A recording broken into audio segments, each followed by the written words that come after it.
أعوذ بالله من الشيطان الرجيم بسم الله الرحمن الرحيم يا أيها الذين آمنوا لا تتبعوا خطوات الشيطان ومن يتبع خطوات الشيطان فإنه يأمر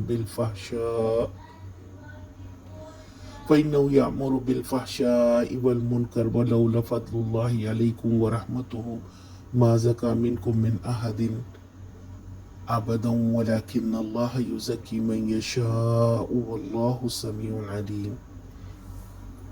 اے لوگو جو ایمان لائے ہو، شیطان کے نقش قدم پر نہ چلو۔ اس کی پیروی کوئی کرے گا تو وہ اسے فحش اور بدکاری ہی کا حکم دے گا۔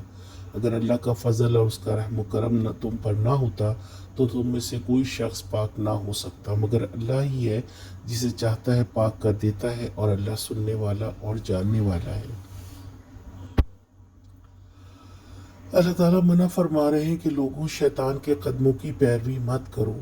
شیطان کے قدم اس کے وسوسے ہیں، دوسروں کے بارے میں دل میں برائی ڈال دینا، خاص کر جن سے انبن ہو اس کے بارے میں بار بار بدگمان کرتا ہے۔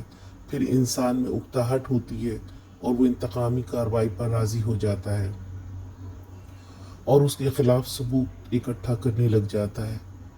وہ بڑھتے بڑھتے لڑائی اور گالم گلوچ کی نوبت آ جاتی ہے۔ اس کے لیے بہتر ہے کہ انسان بے وجہ دل میں بغض نہ پالے، ایک دوسرے کا دفاع کرے، حق و ناحق میں فرق کرے، فحش اور فضول گفتگو سے پرہیز کرے۔ حیا صرف کپڑے پہننا نہیں ہے، بلکہ کسی کی عزت کو عزت سمجھنا بھی حیا ہے۔ اللہ تعالیٰ خوب اچھی طرح سن رہا ہوتا ہے ہماری باتوں کو، لہٰذا اکیلے ہوں یا محفل میں ہر وقت شیطان سے پناہ مانگے۔ آج کا سوال، اس آیت میں اللہ تعالیٰ کس بات سے منع فرما رہے ہیں؟